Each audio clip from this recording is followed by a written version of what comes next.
Hello, everyone, and welcome back to English Box, Easy English with Julia and Tom, where learning English is simple, practical, and fun. I'm Julia. And I'm Tom. Hi, everyone. It's great to be here with you today. I'm feeling very energized. That's perfect, because I am too. The day feels great, and I'm excited to get talking. Same here. My English brain is officially switched on. And to our amazing listeners, thank you so much for joining us today, wherever you're listening from. Tom, what do you think about the new project? Well, I think it's... Take your time. I'm thinking. I know, but did you notice what you just did? What did I do? You used 3 little expressions while you were thinking. Well, I guess I did. Exactly. And those little words and phrases are what we're talking about today. You mean words like, well, and I guess? Exactly. They're called fillers. Native speakers use them all the time when they're speaking naturally. So fillers aren't necessarily bad English? Not at all. In fact, the right fillers can help you sound more natural and give you a little time to think. That's useful. Sometimes I know what I want to say, I just need a few seconds to find the right words. And that's exactly when fillers can help. Instead of going completely silent, you can say, well, let me think, or that's a good question. So I can keep the conversation going while I'm thinking. Exactly. But there's one important thing. You don't want to use fillers in every sentence, like, or, Otherwise, I might sound like this. Well, I think, maybe. Yes, that might be a little too much. Okay, so the goal is to use fillers naturally, not constantly. That's right. In today's lesson, you'll learn natural fillers and phrases that native speakers commonly use in everyday conversations and at work. We'll learn how to use them to buy yourself some thinking time, organize your ideas, and keep a conversation flowing. And before we begin, if you enjoy learning English through calm, natural conversations like this, please like this episode and subscribe to the channel. It really helps us keep creating more practical lessons for you. We'll speak slowly, and to make this lesson more effective, we'll repeat each sentence several times so you can get familiar with it. You can shadow us or pause and practice any sentence you find useful. Remember, small steps repeated consistently can create a big impact.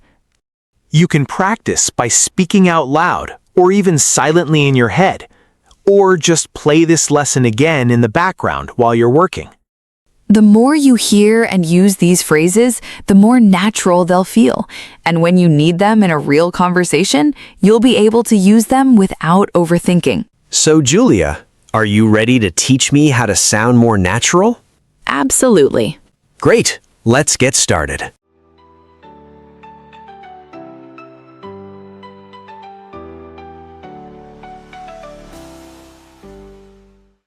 Buy yourself thinking time. Let's start with one of the most useful reasons to use fillers, buying yourself some thinking time. These phrases are especially useful in meetings, presentations, and Q&A sessions. Exactly. Sometimes you know the answer, but you just need a few seconds to think. So instead of going completely silent, you can use a short, natural phrase to give yourself some time. Let's practice useful ones. Well, this is one of the most common fillers in English. You can use it when you need a moment to think before answering. For example, well, that's an interesting question. Repeat after us. Well, that's an interesting question. Well, that's an interesting question. Well, that's an interesting question. Here's another useful one. Let me think. This is simple and very natural when you need a few seconds to decide what to say. Let me think about that for a moment. Repeat after us. Let me think about that for a moment. Let me think about that for a moment. Let me think about that for a moment. You can also say, let me see. This is useful when you're trying to remember something or work something out. For example, let me see if I can explain that clearly. Repeat after us. Let me see if I can explain that clearly. Let me see if I can explain that clearly. Let me see if I can explain that clearly. Here's another useful phrase. For meetings and presentations. That's a good question.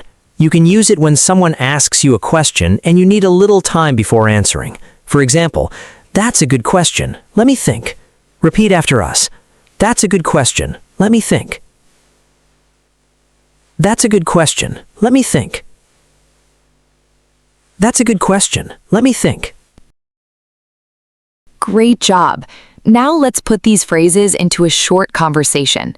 I'll ask you some questions. Listen to how Julia uses a filler before answering. What do you think about the new proposal? Well, I think it's a good idea, but we need more information. What time is the meeting tomorrow?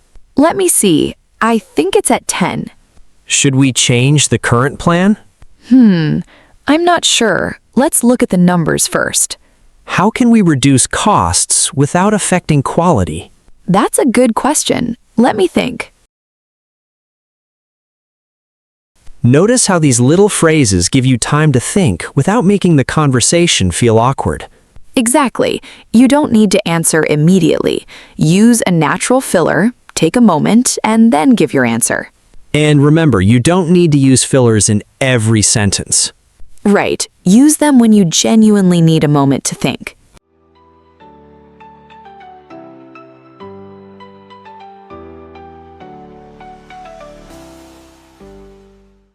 Organize your thoughts. Now, let's move on to the next group of fillers, phrases that help you organize your thoughts. So these are useful when you know what you want to say, but you want to make your answer clearer and easier to follow. Exactly. They help you start your answer, connect your ideas, or clarify what you mean. Let's practice useful ones. Basically, this is useful when you want to give the main idea in a simple way. For example, basically, we need more time. Repeat after us. Basically, we need more time. Basically, we need more time.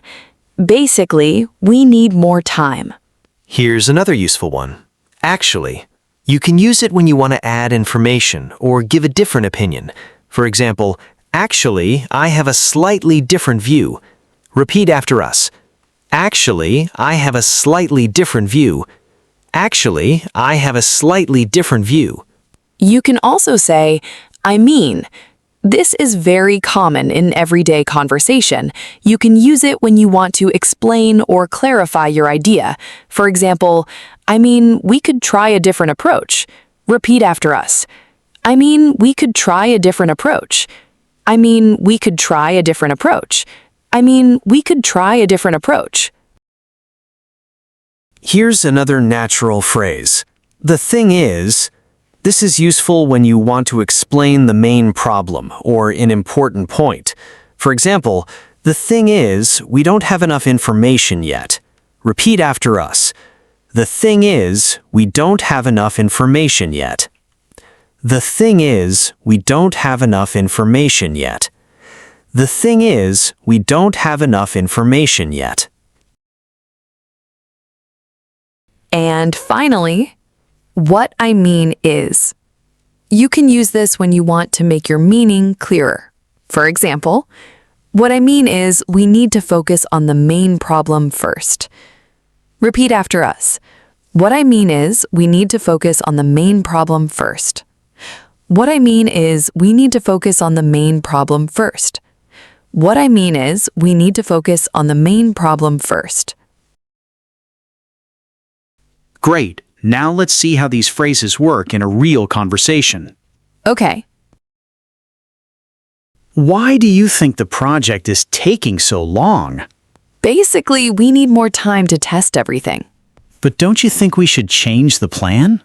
Actually, I have a slightly different view. I think we should keep the current plan for now. Why? I mean, we've already made a lot of progress. So what's the main problem? The thing is, we don't have enough information yet. So what should we do? What I mean is, we need to focus on the main problem first before making any changes. I see. Those phrases really make your ideas easier to follow. Exactly. They don't just fill silence. They help you connect your ideas and make your meaning clearer. And that's what makes them so useful in real conversations. Right. Use them when you need to organize your thoughts, explain your point, or clarify what you mean.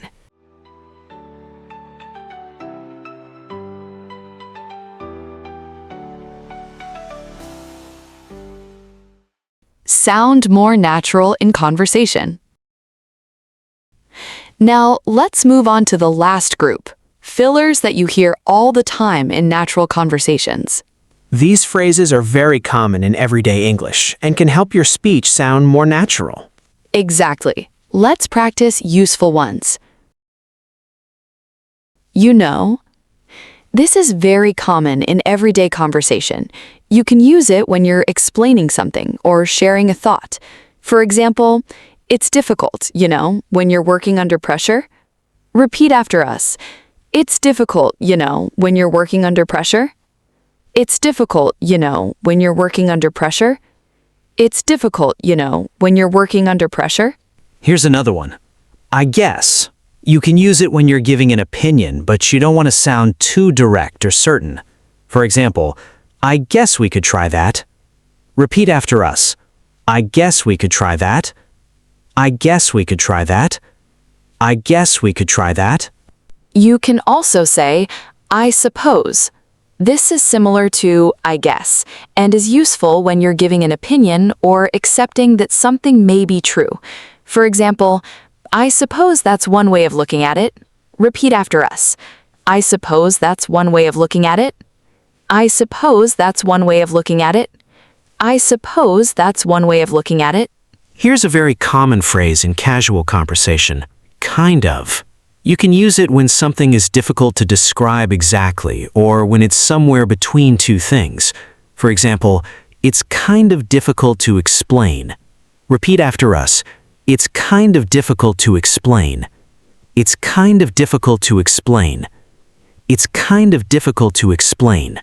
And another similar phrase is sort of. It has a similar meaning to kind of. For example, it's sort of a mix between the two approaches. Repeat after us. It's sort of a mix between the two approaches. It's sort of a mix between the two approaches. It's sort of a mix between the two approaches. Great. Now let's put these phrases into a natural conversation. Sounds good. How do you feel about the new working system? I think it's actually quite useful. Would you recommend it to the whole team? I guess we could try it with one team first. Do you think everyone will like it? I suppose that's one way of looking at it. Some people may need more time to get used to it. How would you describe the new system? It's kind of difficult to explain. In what way? It's sort of a mix between the old system and the new one. I see. Those phrases sound very natural in conversation. They do, but there's one important thing to remember. You mean kind of and sort of. Exactly. They're very natural in everyday conversation, but they can make your language sound less direct. So we should be careful with them in professional situations. Right. They're fine when you're speaking naturally, but when you need to sound clear and confident at work, don't overuse them. So the goal isn't to use more fillers. Exactly. The goal is to use the right fillers at the right time.